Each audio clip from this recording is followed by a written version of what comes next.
Today's video will demonstrate how to debug a recursive algorithm using functional decomposition.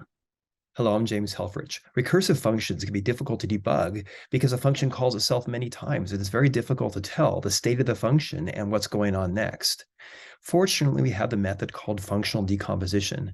This video will demonstrate how functional decomposition works and how we can use it to predict the output of a program. Okay, first of all, what is functional decomposition? Well, it's the process of substituting a function call for the results of a function. With a traditional function call, this is a one-step process because the function doesn't call itself. With recursion, there are many steps, each step corresponding to a different call of the function. Now, for an example, take a look at a C++ program displaying some text. I have the progress step, and then I have the end condition, but what does this do?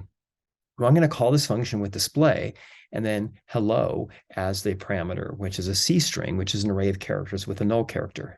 Now, this is the same thing as calling H plus display ELLO. And notice how in my progress step, I output the first letter that I point to, which in this case is H, and then I call display by advancing text by 1. Display ELLO is the same thing as E plus LLO. And LLO is the same thing as L plus LO. And LO is the same as L plus O. And display of O is the same as display of null character. And then we're finished. Let's take a look at another example here. This function is going to take an integer decimal and turn it into a string corresponding to the binary representation. And this is written in Swift. I want to run this code twice. First test case with a value 7 and the second with a value 42. So I'm going to initially call binary from decimal with the value 7. Now, if I look at line A, since 7 is greater than or equal to 1, then I'm going to call binary for decimal, decimal divided by 2, and 7 divided by 2 be 3, plus, and then the string, decimal mod 2, and 7 mod 2 is 1.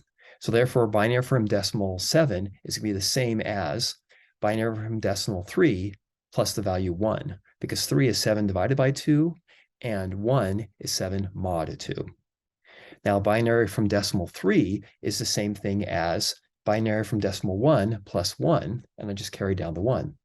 So 3 divided by 2 is 1, 3 mod 2 is 1. Now, binary from decimal 1, once again, 1 divided by 2 is going to be 0, 1 mod 2 will be 1.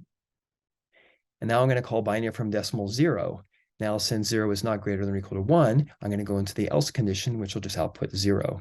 And that's my final result, 0, 1, 1, 1. And sure enough, 0, 1, 1, 1 is the binary representation of the number 7.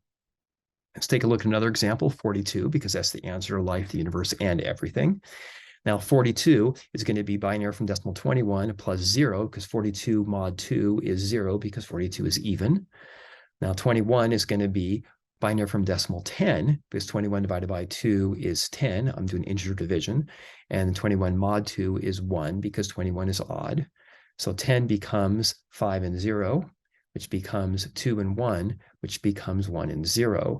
And then once I have 1, then binary from decimal 0 just becomes 0. And the answer is 0, 1, 0, 1, 0, 1, 0, 1. Now, the cool thing about functional decomposition is I can see how the program gets called one step at a time, one step at a time, one step at a time, and how the recursion unwraps. And frankly, this is why mathematicians love recursion. It's because it closely parallels a proof technique called math induction, where we unroll an iterative process in much the same way. This is the debugging recursive algorithms and example 16.3 in the recursion chapter of the software design textbook.